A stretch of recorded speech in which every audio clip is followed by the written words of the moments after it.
The Dark Deal Medal event is officially coming to the game on June 10th, and here's everything you need to know. Now, when you enter the game, you will be confronted by the Dark Days Warden. You can go ahead and read through his little dialogue here. He will direct you to his little car here, where you can see all of the event track and progress. Dark Deal: attack multiplayer bases, loot vaults, and collect goblin cash. You can then use the deck collectors and attacks to get more loot and collect mischief medals for even more rewards at the trader. We can see the event track here features the brand new deck collector troop, as well as ores, medals, and magic snacks like the Clan Castle Cake and Mighty Morsel. We will be talking about the troop as well as everything you can get in the shop. But first off, starting with the shop and the medal amount you can get, free to play and not. So in terms of how many medals you can actually get, you can get 3,100 medals from the event track alone, and then once you complete the medal track, you can get 650 bonus medals after you've completed the track, and an extra 5,500 medals if you buy the event pass, which if you do buy it, you should use code TERMY. So total medals for free to play is 3,750 medals, and with the event pass, it is 9,250 medals, so consider buying that event pass. For the trader, we of course have the Dark Crown, brand new epic equipment, as well as starry ore, glowy ore, shiny ore, of course all the equipments if you don't have them, different magic items. I will be probably releasing a separate video for a guide on what you should buy, but obviously you should be buying the Dark Crown epic equipment. Now obviously when this equipment came out in the challenge, a lot of people were confused as to what this equipment actually does, because it doesn't really explicitly show you, at least initially, or it's not quite obvious. Now the Dark Crown, you can see it is a passive ability, provides max health increase to the hero itself and max damage increase as well, up to 30% on the health and damage, gives a 700 hit point increase at max level, and also an attack speed increase. So passive ability boosts health and damage a total of 3 times when allies are defeated. Now let me actually talk about this a little more, because it is kind of confusing at first in the game. So I actually have some stats here we can go over. The new Minion Prince hero equipment, Dark Crown. So details: it's the first ever epic equipment for the Minion Prince. It is passive, and the power increase happens in 3 steps after a required amount of housing space for friendly troops has died. So at 60 housing space, 120 housing space, and 180 housing space. What does not count towards the ability in terms of activating the housing space wise? Units with no housing space, siege machines, clone units, enemy units, and the same unit. So the Minion Prince himself does not trigger this. Everything else does. Equipment upgraded levels give more HP and DPS from ability, and also increases his base HP and general attack speed. So if we go back to the little video here, or the little, equipment screen, you can see when the dragons die, 60 space.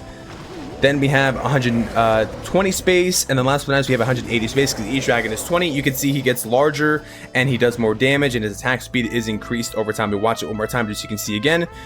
The 3 dragons dying here, that is 60, so he gets the first buff right there. Then 60 more dies, he gets even larger right there.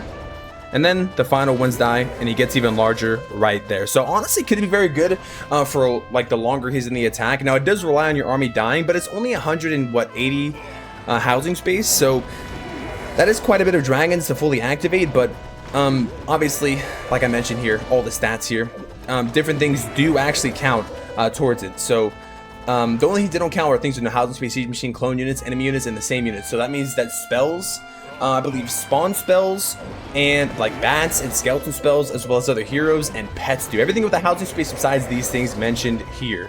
So yeah, pretty cool equipment. Honestly, I feel like it could be pretty useful. I don't know what would be a good pair with it, because Dark Crown is paired with Dark Orb at the challenge level, but let me know what you guys think. Now obviously in the challenge level that came out yesterday, you can test the Dark Crown equipment for yourself. We were talking about the housing space differentiation here, so we can actually just drop the 2 E-Drags here. We'll obviously place them first, and then we'll place the Minion Prince here, and then once they die, once it's 60, you'll see he gets bigger, and then once more die, obviously he will get bigger and bigger and bigger, just to keep testing the housing space. So you can test it for yourself and see some use cases. He obviously gets raged, so that's pretty useful to test that actually before it comes into the game. So give it a try. Obviously you can see what it's like a day basically before it even comes out, because I really like how they're doing the whole trials with equipment and challenges. They've done this with pretty much every single equipment. So yeah, go ahead and try it for yourself and kind of get an idea of what you can do. Next up we have the brand new temporary troop called the Debt Collector. Now the Debt Collector is probably a very interesting troop. He doesn't really have that much hit points, actually less than a sneaky goblin, I believe.